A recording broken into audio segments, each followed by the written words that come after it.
Hello, everyone, and welcome to episode 3 of the Rectify Roundtable.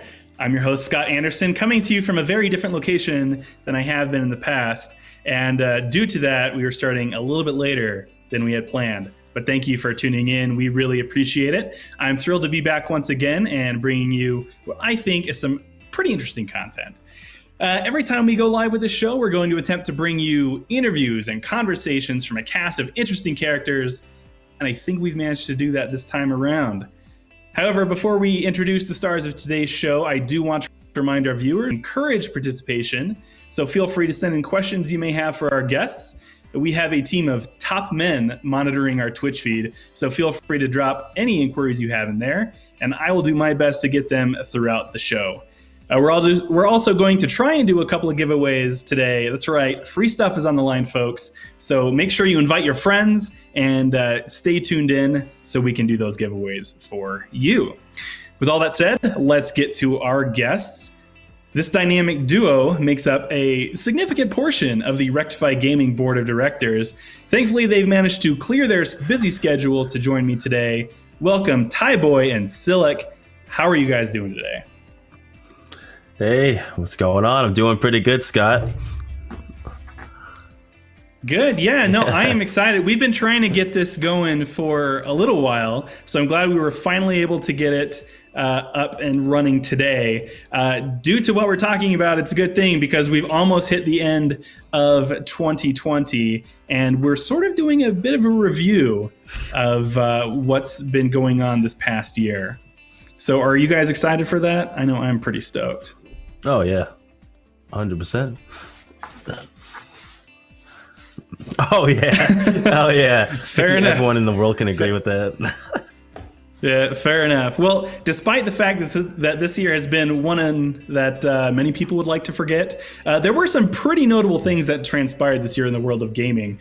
We had a couple of new consoles come out. We had announcements of new really impressive new graphics cards. We had lots of news and industry shakeups and things like that. And given that the calendar does flip to 2021 in just a couple of days, or for those of you listening through Spotify, Apple Podcasts, or Stitcher, we're already in 2021, so Happy New Year to you.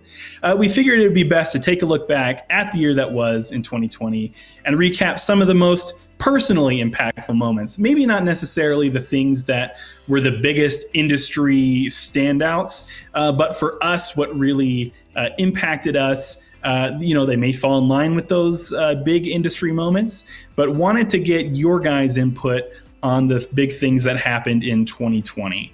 So Tyboy, you're the head guy. You're the leader of this group. Yeah. Let's start with you. Tell me one thing. Doesn't have to be in any particular order, date, or most important in your mind, but just tell me what is one of the things that you found most impactful in 2020? Well, 2020 is a year to remember, that's for sure. Impactful, I would say, as far as the game releases, Animal Crossing New Horizons. I mean, when you talk about a game that launches at the perfect time, you can't go better than Animal Crossing. That game is so iconic now. With due to COVID and everything that's going on at the same time, it's it brought a lot of positivity, I think, to people when they were playing it, and a lot of got their mind off of real world real world situations that we've been going through this year. So I think Animal Crossing New Horizons, I would say, is an impactful moment for this year. I don't think it won an award at the Game Awards, but it should have in some way because I don't know. I think it impacted a lot of different people, a lot of people who are creative, or people who are depressed or something like that. I don't know. It's Animal Crossing is always one of those games that always, brings people together. Fair enough. Yeah, for me, Animal Crossing, I didn't touch Animal Crossing at all. I don't really have any history with Animal Crossing. I did find it really fascinating how a lot of people sort of glommed on to Animal Crossing because of the pandemic and having to stay at home. And especially for Nintendo, since there wasn't a whole lot going on for them at the beginning of the year, or honestly, most of the year, to be quite honest, it was really interesting to see how that became I don't know if it's the best-selling game of all time on a console. I know it's outsold any PlayStation game. that has any first party PlayStation game that has ever released on a console, which is kind of mind boggling to me. But so I mean, Nintendo, I feel like they don't have to do a lot to really be making their impact. But yeah, it was really interesting to see everything that went on with Animal Crossing. So good one, Ty. Sillik, I'm seeing in chat that people still aren't hearing you. So Zaruga, who works our back end, if you want to help him out with that, we'll get back to you in just a second, Sillik. I'll bring up one of the things for me, and Ty, you can respond to this. Yeah. I think one of the biggest things for me, I'm like enmeshed within the PlayStation ecosystem, so that's usually where I play. Yeah. I don't have a whole lot of time to go, to Nintendo and Microsoft and PC too often. But with PlayStation, I think one of the biggest news events of this year were the Last of Us 2 leaks. Everything that came out about that story before the game was released. With a game like that, it's really story driven. I mean, that's a lot of the reason why people are interested in that game and want to be a part of it, is because of that story. And the fact that a lot of the big story beats leaked before the game came out was just, like I said, really impactful. I managed to stay away from the majority of the leaks. When I heard that they were happening, I just sort of went dark on Twitter.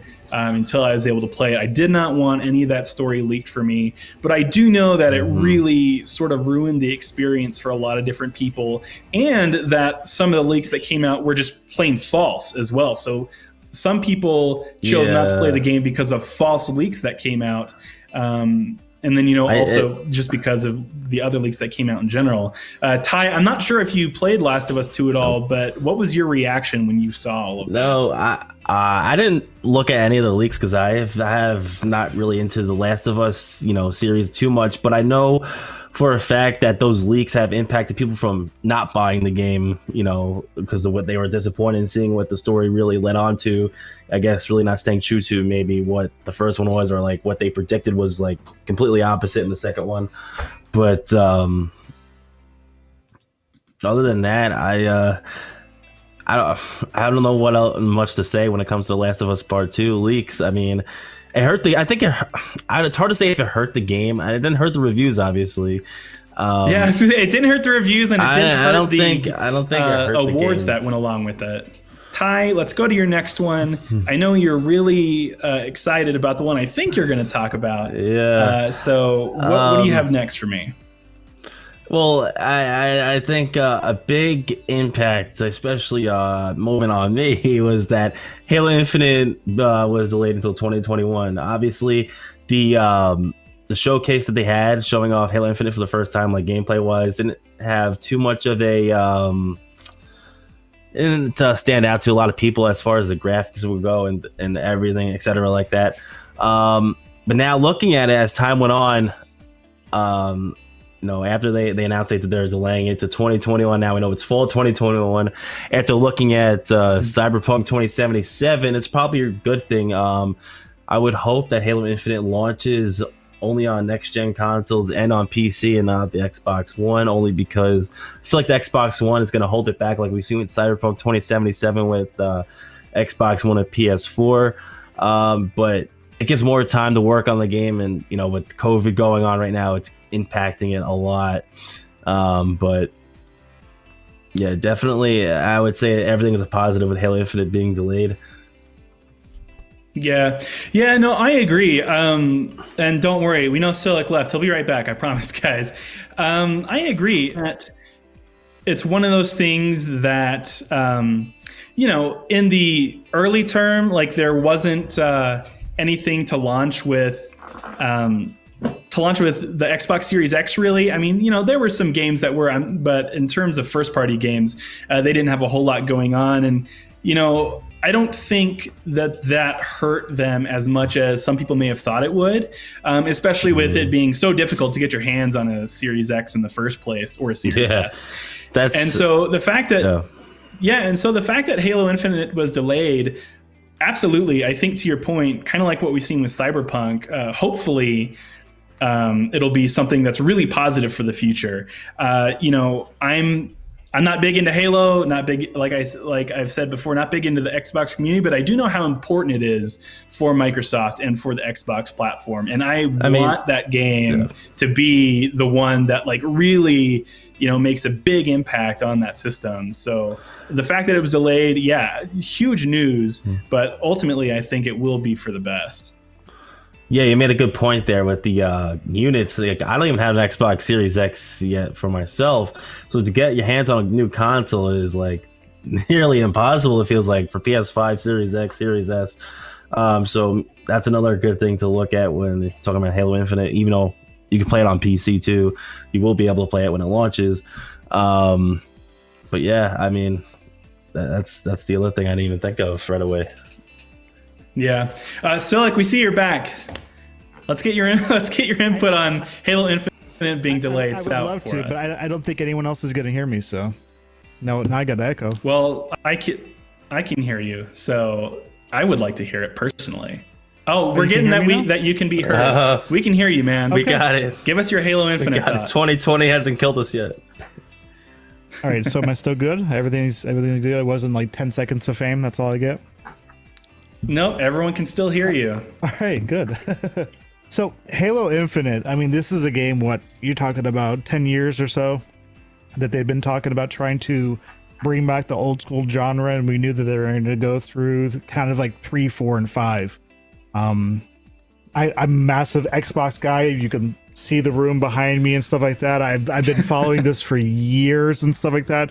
So when they did the ODST thing like that, and everyone was like, we want to find out the rest of the story. We want to find out where all this all goes. And they took it in a completely different direction. It was a fantastic story, but we wanted to kind of go back home. We wanted to kind of like really dig into everything that is the Halo universe that we started with, like, because it was it wasn't fully completed. Like, we went so many different other places and did so many different cool things. So I'm excited to kind of have him come back and just really hammer it to whoever's hammering Earth, or wherever we're at now, like they're basically a home base like type thing. So so I'm excited for it. I mean, you can talk like this, the whole beta thing kind of goes back to the previous conversation we were having with like, these initial releases of these games.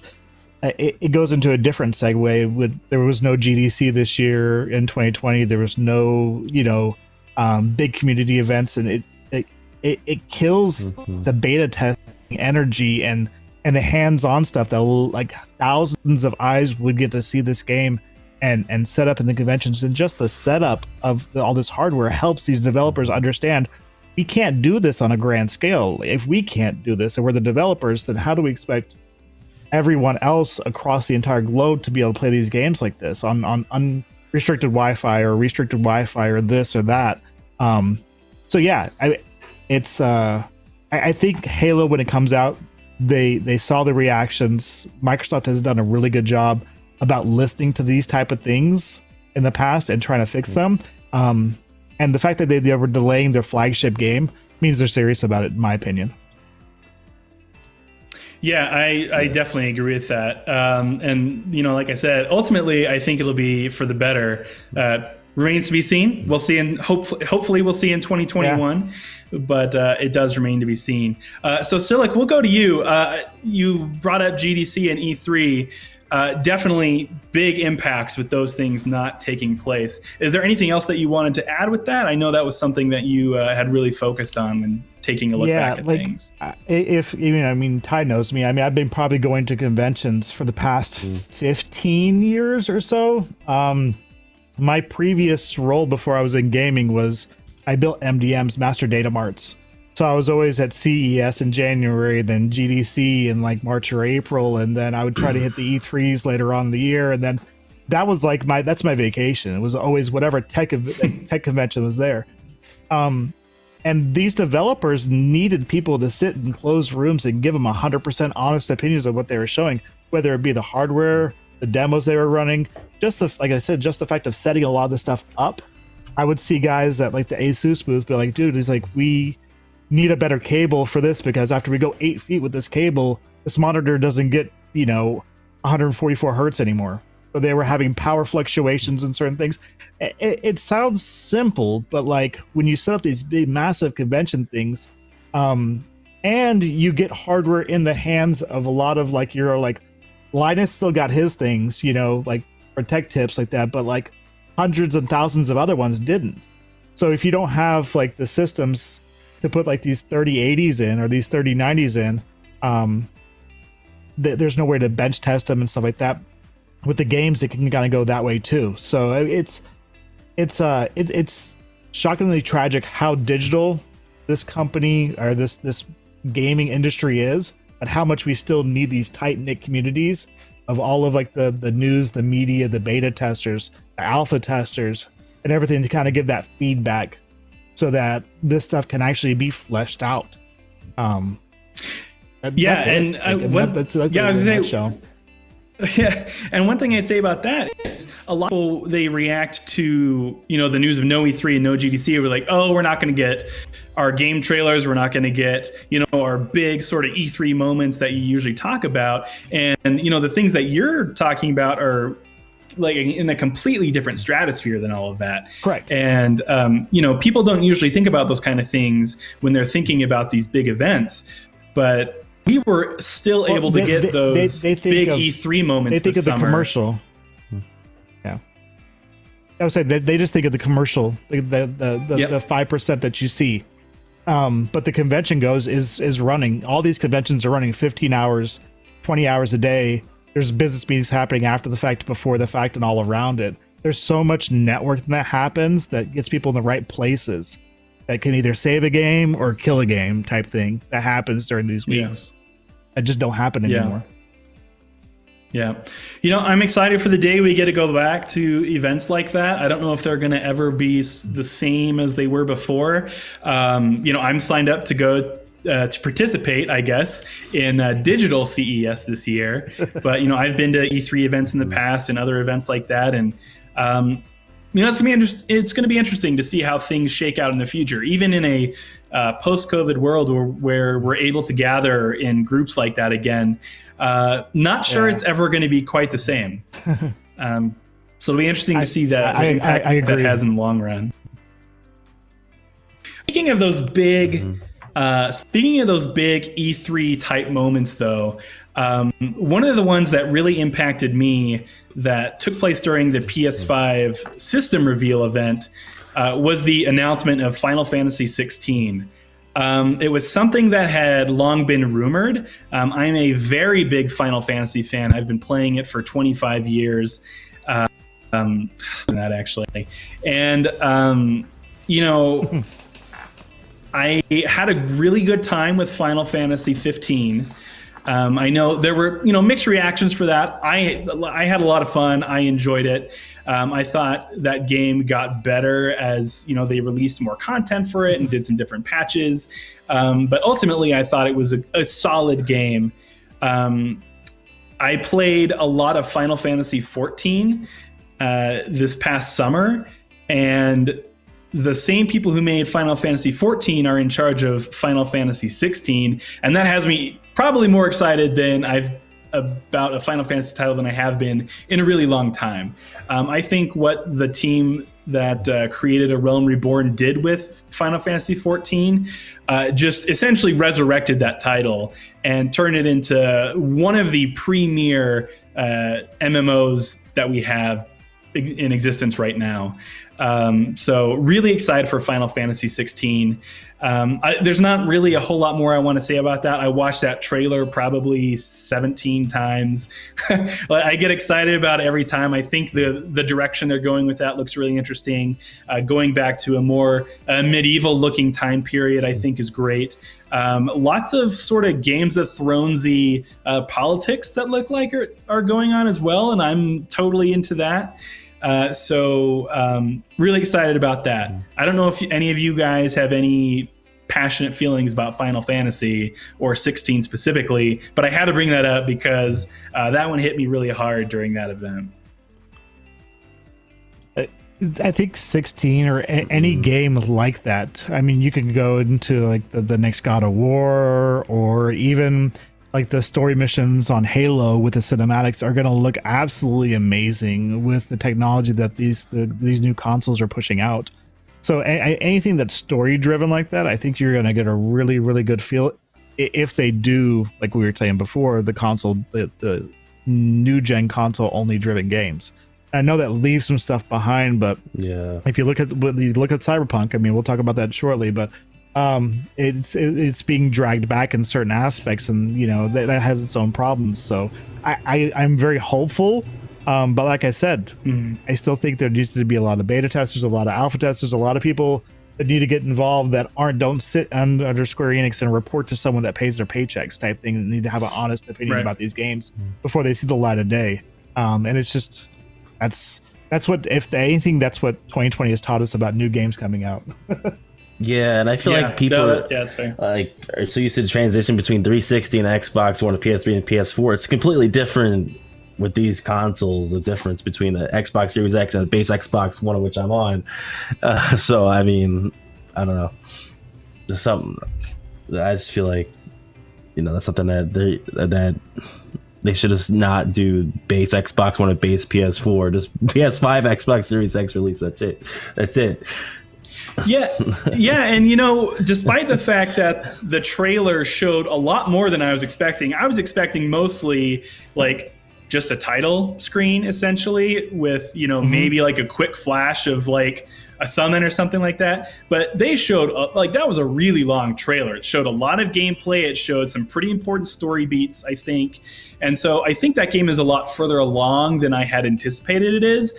But still, I think it's at least 2 years away. I don't think we're seeing that anywhere in 2021. I'd be surprised if it's closer, if we see it, you know, this time 2022. But you know, I think I would be stunned if that releases on an Xbox One or a PS4. I hope it doesn't. I want it completely, you know, I want it completely developed for the next gen systems and PC. So, I mean, we'll see. We'll see how that goes. Sillik, you've mentioned Cyberpunk a couple times, so I know you want to talk about it. Let's do that right now. What do you have to say about everything that's gone on with Cyberpunk? I mean, honestly, all year long, but I guess you can start where you'd like with that. Yeah. Like, I mean, the thing is like, Cyberpunk is going to be a fantastic game, and people are going to have bad experiences with it, and people are going to buy it just because of the hype. This game is what it was supposed to be, graphically or whatever else. It's having issues, and I understand that. But like the delays, and you could see they're having issues for like the first delay. I was so looking for this game in March. I paid full price for the collector's edition right here, like that, like on the floor of E3 after Keanu Reeves came out, and he was like 10 feet in front of me because I was in front row in FanFest and stuff like that, you know. And it was such an epic moment, and they just rolled all that energy through. And the first delay was heartbreaking. The second delay was confusing because you generally in game development, when you set a 6 months out, it's because you only need 3 type thing. And then when they had to delay it again, we were like, okay, well, this will be the last one, because they just couldn't get it done. And then they delayed it again. I'm like, this isn't good. They're trying to get it out before the end of the year. Like, I was like, okay, so, you know, what's the deal is? And as far as the review copies, I couldn't get a hold of one. I know a couple people did. The people I were talking to, it was only going to a select few people. It wasn't widespread. They were saying the version was pretty old, and when it came out, it wasn't that old. So, the delivery, all of that stuff, that is one thing. But I think that to take a look at what this game is bringing to the genre, it's such a different aspect to an open world game than what a lot of people are used to. People go through and they say they beat it in 20 hours. I don't think I've gotten past on PC maybe the first couple of intro missions, because I'm just walking around talking to everyone, trying to figure out things. I think I have like 32 side missions or something right now, and I've completed like maybe 4 or 5 geez. main missions. Like, it's ridiculous. You could literally just get lost in this entire world that they detailed out every little aspect of it. And I think that games like people rush to, oh, it was okay, and I'm like,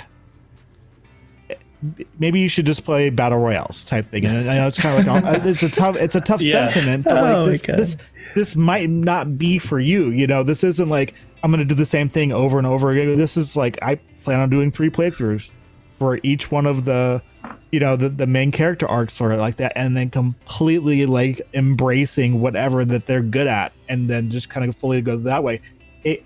The people that are playing it like that are having an amazing time. They're neglecting all of their other lively duties because the game is phenomenal.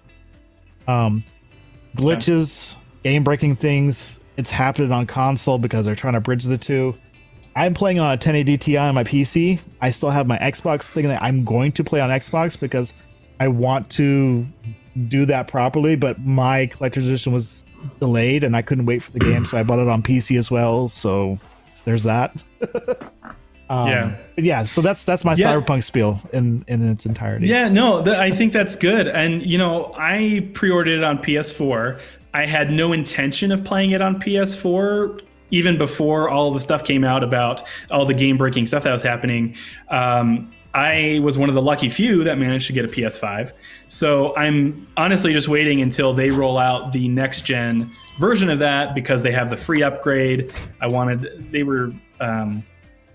They had it for like $10 cheaper than whatever. Anyway, so I bought it, gonna play it on the PS5. And I think to your point though, about the way people play those type of games is really important because, you know, there's been so much focus this year, especially, and I think we're going to talk about it in just a little bit, about those battle royale style games. And this is not that, you know, by any stretch of the imagination. And if people, you know, if a large majority of people who have joined the gaming community this past year are, you know, that's their type of game, totally fine. But if that's your type of game, Cyberpunk is not your type of game. And for the like that kind of criticism, I find like a little bit more difficult to swallow. You know, if you're going to criticize, you know, them rushing the game out when it wasn't ready, you know, criticize the fact that it shouldn't have been released on the base PS4 and Xbox systems in the first place, I think all that's totally valid. And I get the criticism and I think it's fair. But, you know, I would say try and limit the criticism to where it belongs. And I'm excited. I enjoyed The Witcher 3. It wasn't my game of the year by any stretch, but I know what, you know, this company can do with games like that. And The Witcher 3 in its final version was incredible. It still had its bugs, it still had its issues, but you know, I think Cyberpunk will be that. It's just unfortunate that, you know, all the goodwill that company built up with The Witcher 3, I feel like has kind of been lost at this point and will take a long time for them to recover from that. So I look forward to playing the PS5 version of it whenever that finally releases. And I think I'm going to have a great time with it. I think you will too. Yeah, I've had a decent amount of good times with it so far. But imagine if Cyberpunk launched like this past April, like they're all planning to, right? And just not on next gen consoles. That'd be awful. I mean, just not. It would have been not possible. Yeah. It would not have cleared testing. No, yeah. it wouldn't. And this is I'm gonna say this a little bit on the other side too. This is an annoying part as someone that has a couple of $1,000 PC sitting here, but then I love the ecosystem. Games really need to stop testing their games. Like, devs need to stop testing their games on PCs and then saying that runs fine and then just shipping it on Xbox without fully fledging it out on the consoles, because it's getting so night and day. Because I can play the Xbox, you know, Game Pass, you know, is phenomenal service, but like I can take a game and play on PC, right? And then I can play on, I have a 1X, I have an S, I have an X, and I have the Series X, and it plays different on every single last one of them. And and I know it's supposed to be that way, but there should be like a baseline, and I think that's what they're trying to get to now. But like, the game shouldn't be broken at all. It should play the same way it does on the series. What's it called? But I think that goes to 2020. That it should play the same way on the PS5, and they just couldn't get to it. So I think that's a whole community. That's a whole community kind of aspect to them, like not having Series X is probably sitting at their office, being able to test it on. But then if they don't, then why would you release the Xbox One version of it? So I don't know. Like it's like I have to digress because it's kind of circular conversation. Right. Yeah. Right. Yeah, no, that's all right. And I think there's still a lot to be seen with Cyberpunk. This the game released within the last month. Within the last month, basically. And, lot to be seen still. So I think, we can table a lot of that discussion for down the road. It'll be interesting to come back in a few months to see where we're at with that conversation. Ty. Yeah, I think you're on your last one. What do you have? My last one, my last impactful moment of 2020 that I could think of would have to be a Nintendo adding unthinkable Smash Fighters. Now, when I'm saying this, Byleth was added this year, which I can't believe. I mean, this year's been so long. Byleth was added, a Fire Emblem character. Yeah, I mean, I could care less. Min Min was added from ARMS. I guess you character. Yeah, I love Fire Emblem character. But you get an ARMS character, you get Min Min. I mean, that's kind of expected in a way, first party and Nintendo title. Eventually, that's going to get in there. But Steve from Minecraft and Sephiroth from Final Fantasy. These two guys. That was wild, man. These two guys haven't. These two guys haven't on lists like, oh, this will never happen, or especially Sephiroth. Like lists like they'll never come into Smash. I remember when Cloud got into Smash, that was like you just pulled off the impossible. Then to get Sephiroth and it's like wow, right? It's like whoa. And then with Steve, Microsoft, it's now a Microsoft character. You've already added Banjo in there. You're gonna add Steve, so wow, you got another Microsoft one. So that's I would list that onto there because. I don't know. It just stood out. And I'm just waiting for Master Chief and Doom Guy to be added to Smash, and I'll be set. Yeah. Well, they made it into Fortnite, so anything's possible these days, right? Oh my God, yeah. Yeah, that's for sure. I tell you, that Sephiroth trailer was awesome. When he spears Mario, I was like, okay, this is like one of the coolest things I've ever seen. And then you see he like caught his overall thing there. But oh my gosh, like that was such a cool trailer. And yeah, Steve from Minecraft, just like another off the wall character for Nintendo to use. I mean, they've got a few off the wall characters in Smash already, but yeah, that one I feel like it kind of came out of left field. I'm not big on the Smash community, so I don't know if people were expecting it or the case was. But I made the comment. No. Yeah, I was okay. I made the comment to a friend of mine after seeing that Sephiroth trailer. I was like, oh my gosh, Smash is like what PlayStation All-Stars Battle Royale should have been when they released that a long time ago. I mean, you can play as Solid Snake, you can play as Cloud, you can play as Sephiroth. There's all kinds of PlayStation franchise characters on there. They've even got Sonic the Hedgehog on there, which is just wacky. But that was definitely a surprise for me this year from Smash, which was great. I thought it was wonderful. It was phenomenal. Yeah, it's fantastic. So one of the things I wanted to talk about, I'm going to group a few of these things together for time's sake.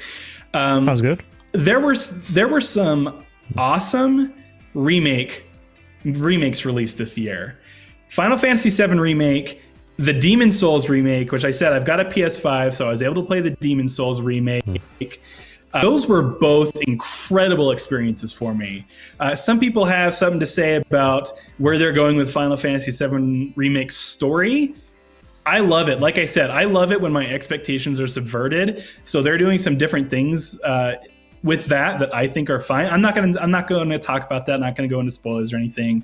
But the way that game felt, the way it played was so great. The music was amazing.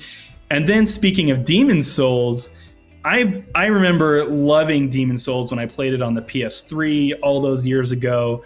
To see just, I mean, it's night and day, as you can imagine, the difference between playing that on a PS3 and a PS5. But going back to those worlds, I love the Souls games. I've played all of them. I've put hundreds of hours into that whole series of games.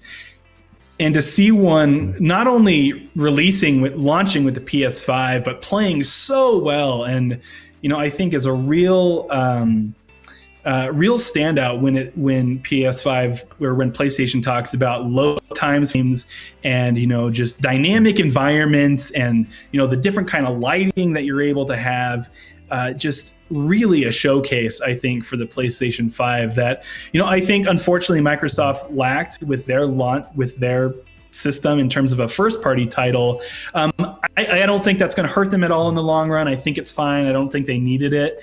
But in terms of PlayStation, to have something like that to launch your system with was just incredible for me. And I loved both of those experiences this year. Very impactful for me. I know you guys aren't as entrenched in the PlayStation ecosystem as I am. No. But do you have any maybe just thoughts about those two releases, those two games, and maybe what they meant as a whole for the gaming community? So Final Fantasy VII was one of my favorite games of all time. Like, I mean, it was such just a fantastic game when it was originally released like that. I have some weird issue with remakes, and it's nothing against the games, or it's just that for me, it's like you're going to spend all that development time to bring back a story that was really good, and I don't know if you're going to change it, and it messes with, as a 40-year-old gamer, it messes with my nostalgia of it, so it's like when it's something like that. The Demon's Souls I didn't mind too much because I've never been a Dark Souls person, and I thought that was cool that they were updating the graphics, and I have played it, and and it wasn't anything that I had to guess a game, but I was like, okay. So when people were talking about those as launch titles, I was like, okay, remakes as launch titles, I got it, but it was like, it wasn't anything that made it like, oh my god, that's amazing, I have to get a PS5 now. Like, it just was like, right. Oh, that's cool, and then kind of like, it's a remake, and I'm focused on Cyberpunk, and which is a broken game and everything else, and so it's like nobody's right or nobody's wrong. It's just funny how, like, what's working right now, what's not working in the gaming industry. And right now, those two remakes are probably some of the best games that are released for the next gen consoles, right. Right. And one other I want to throw in there, not a remake, but it's an update of a game that had released previously, was Persona 5 Royal. Ty knows this. I've talked to him so much about Persona 5. I had never played a Persona game before I got into Persona 5, which is crazy because I'm huge into JRPGs. I love them, generally speaking. But I platinumed Persona 5. I put over 100 hours into that game, and I did the exact same thing with Persona 5 Royal. It released near the beginning of the pandemic, which helped the cause to put so much time into that game. But, I think this is one of those things where you talk, I think Capcom does this a lot, where they release updates of games with, when I think about like something like Street Fighter, you've got a few new characters that you had released and now it's all in one package, whatever. They just released an updated version of Devil May Cry 5. Now they did put a fair amount of content into that as well. So I think they got a little bit better with that. But with Persona 5 Royal, what was interesting is not only did they add an extra probably 20 hours to the end of that game that didn't exist before, but the ending of that game was largely based off of the experiences that two new characters that were brought into the beginning of that game that went throughout the whole stretch of that story. They were involved in that story. And so it was really probably more like 30 plus hours of content that was added into this refreshed version of Persona 5. And the story was already one that I found extremely fascinating, really easy to get into and to sort of root for the characters that you were operating as. And the fact that they were able to seamlessly integrate these two new characters into the main storyline and then give them such a big payoff in terms of, 20 plus hours of content at the end of that game. I mean, it was, I've never seen anything like it before, honestly, to be able to pull that off in such a seamless way. I mean, we're talking about hours of dialogue with these two characters, branching dialogue paths and choices and how you interact with them throughout what originally is a 80 plus hour game to play through. Atlas really hit it out of the park. And, they've done this before with other Persona games of theirs. Persona 4 Golden comes to mind. But Persona 5 Royal really was just so great for me to go back to in a time where there was a lot of uncertainty in terms of, what's going on in the world, what's going on with jobs, what's going on with the economy, and being able to sort of slip back into that world of Persona 5 that was familiar to me, and yet there were all these other different things that were happening. It was just really great, and so super impactful for me this year. Again, go ahead. Was that an add-on? Was that an add-on to? Was it like a DLC to the game, or was it like a whole new game? No, so it was a whole new game. Yeah, it was a whole new game. There wasn't like an optional DLC package that you could download and like add on. I think it sort of had to be a whole new game simply because of how much dialogue they had to record and integrate into the game, how much extra content they packed into that game. I'm not very wise as to how adding in story DLC works to other games, but I think I had no problem paying for a full release again for the game. I mean, it was one that I enjoyed. It was one that I was happy to go back to. But yeah, no, I don't believe there was like a DLC patch essentially that you could put onto your. I was just trying to figure it out because I was listening to you. I was like, it sounds like a completely different game. And then I'm realizing, well, maybe it is. And I'm like, honestly, it was that game very much. So. Yeah, honestly, it was. And it wasn't just about the story. It wasn't just about these characters. They changed up some of the systems that were in play for the gameplay mechanics, and how just a lot of gameplay mechanics changed for the better. It was there were a lot of quality of life changes that were made, I think, that were great improvements to the original. So sounds cool. I mean, yeah, if I don't know if anyone out there is big JRPG fans, Persona fans, if you want to give it a try, definitely go for that. You don't bother going back to Persona 5 and doing that. Go to Persona 5 Royal.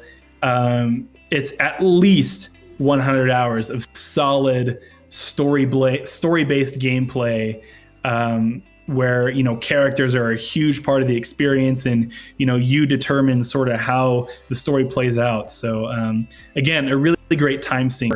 A stuck at home, not able to go out of your house situation. I think this is actually something we brought up a little bit before, mentioning the battle royales. Not in a sense that you would generally think, like a lot comes to mind, like you think of Warzone and Call of Duty, you think of PUBG. We had Fall Guys and Among Us sort of come to the forefront this year. Among Us, not so much a battle royale exactly, but more that social gameplay. Sillik, I think there was some stuff you want to talk about in terms of that. Yes. So this was another game that was introduced by Devolver Digital at E3 in 2019. And they have probably like the most fantastic setup at E3 because they don't set up at the convention, they set up across the street. And if you ever get a media pass, just schedule anything you can with them because they have a beer garden. There's usually like a little robot or a cart driving around handing out beers. It's fantastic. But they have like the ball pits and everything set up in all these little trailer parks and all these foam chairs and everything set up when they were demoing the game. And I'm like, this is insanely beautiful, hysterical, underplayer obstacle course game. This is going to be phenomenal. And I told everyone about it, and it was amazing when it first came out. And then the game's downfall, in my opinion, it's still going pretty good, are the lack of anti-cheats. Right? So you have this amazing game, and then all of a sudden you see someone just fly by you and they win, and you're like, why am I even playing? Yeah, And it's a game that had literally, I mean, the Tim the Tap Man couldn't get a single win, and that whole craze was going around it, and the game was just fun. But like when crowns were everything, and you had people just botting and cheating and stuff like that you couldn't knock off or anything else, the game for me and like 90% of my friends became pointless because you never knew if you were going to get into a bot lobby and stuff like that, and a lot of people stopped playing it. I mean, and that's kind of like where I wanted to go versus like a game that got I believe not completely, but like took a large hit due to cheaters, and then a game like Among Us, which is absolutely so simplistic that it's actually hysterical how popular it became, to where that like you had AOC and Among Us and stuff like that. And I was trying to do is with these two games is that nobody had these games on their radar. Like, I mean, I did, but I'm like kind of like not really a nobody, but like I'm not like a Tim the Tap Man. I'm not like these major guys. And they started seeing other people play it and stuff like that, and then all of a sudden it just shoots off to the top of the charts, to where they can't even handle the servers. The servers are bogged down and everything else, and then the cheaters kill off all that hype. Like if they would have had a good anti-cheat system, Among Us may have never gotten any light because these guys would never stop playing. So it's funny that like an Among Us had to go and basically buy a server warehouse to hold all the people that are playing their games. Now, if COVID never happened, would these games even be as popular as they are? I don't think so. You don't think so, right? That's what I was thinking. You don't have to be like super big brain to play a game like Among Us.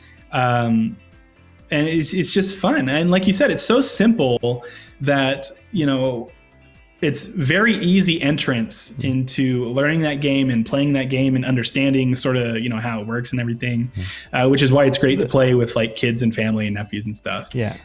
The funniest two things about those games real quick, before we go on to something else like that, is that they both entrenched in almost every aspect of everyone's life. I'm not talking about just gamers, but everyone's life. Like the Among Us thing, my kids do like workout stuff like that. They're virtual, they're in homeschool, they're virtual school right now. Their workout things are like Among Us things. Like it's like Among Us characters. It's like they're like go up and do 10 jumping jacks. If you choose to, to kill the lights in this area or to go and change the reactor here, like that's their choices. Which would you do? And you do 10 jumping jacks or sit-ups. And I'm like, why do they have Among Us in kid stuff? And it's like, but it's just how far those things got, it's absolutely amazing that how many people were actually home during this pandemic. Yeah, absolutely. All right, last one I want to mention really quickly. We don't have to dwell on it too long, but there's a game that came out this year called Genshin Impact, and it was probably the biggest thing in the world for like a month. I feel like it was like that way with a lot of games this year, where it was like the biggest thing in the world and then, kind of dropped off and no one's really talking about it for a while. But that like 3 to 4 weeks where Genshin Impact released was crazy. Everyone I knew was playing Genshin Impact. I think what was really great about it is you could play it on your PC, you could play it on your tablet, you could play it on your phone. The accessibility to playing it, I think was a big part of why it was so great. Not to mention the fact that it had, heavy Breath of the Wild influences, and people love Breath of the Wild. Not me exactly, but that's a story for another podcast. But just the amount of people that were into that, and then sort of the turn it took. One, when people hit sort of the story wall, I got to that point where I hit the story wall and then it just kind of like died. I felt like there wasn't that real healthy flow of content to keep it going. I know they've done some stuff with it since then, but I've sort of fallen out of it. But there was that, and then the whole sort of loot box gotcha system that was involved with that game. Now, I didn't think it was as bad as a number of other games that I've played, especially for a free-to-play game, which is totally based off of sort of that gacha system. Microtransactions. I felt that I felt that game was still very, very playable without rolling at all. So I thought that game had that going for it, but I'd be curious if either of you got into Genshin Impact at all, and sort of your thoughts on how it seemed to fall off the map. No, I've only followed it very briefly. I never touched it at all. It never looked interesting to me personally, but I didn't either. I heard people complaining about like the resource, like some sort of like resource cap that they were having issues with. Like they had so much access to the game, but then they could only do so many things a day. So what was the point of having all this access if they couldn't actually play the game the way they wanted to? So it's that's the only major thing that I heard, which I was like, oh, okay, well, that will be me. So there's no reason for me to play. Like, that one thing it kind of like turned me off and stuff like that. So yeah. No, I mean, totally understandable. And for me, I mean, that's why I fell off. It got to the point where I could just on my phone sort of log in and do the sort of like daily quest kind of stuff that you do with games. And it would take me like 15, 20 minutes. And then I'm like, okay, like I did that, but there's really no more to do. So I would log off and kind of forget about it. And that's sort of how it died out for me. And honestly, like, even though I put a lot of time into it initially, I don't see myself going back, which is, maybe if they come out with like another huge update or something like that, I might. But that 1 month of time, Genshin Impact had like a really crazy impact on 2020 as a whole, I think. I think right. that's right up there with Hades too, to be honest with you, because I heard like Hades got huge around the same time Genshin, because I was hearing people either playing Genshin Impact at that time or Hades. That was like with the two games for like that 3 or 4 weeks. It was like that's the only 2 games anyone was playing. Yeah, well, Hades is in my top 3 games of the year, so I will vouch for Hades and let people know that it is amazing. It's from Supergiant, and I love everything that those guys do. I loved Bastion. I loved Transistor. They really can do no wrong in my eyes. So they had me before they even released that game. But we'll save Hades for another conversation. If we Most definitely. I could go on with Hades for a long time. But we're sort of getting to the end of our conversation here. Does anyone else have any impactful moments that they want to bring up from 2020? I have one that didn't happen. I was really hoping to see Dying Light 2 this year. Oh yeah. Okay. And they moved the date, and then they're just kind of sitting on it right now with the date, and it should be 2021, but we don't. I've got my friend here. Still waiting from E3.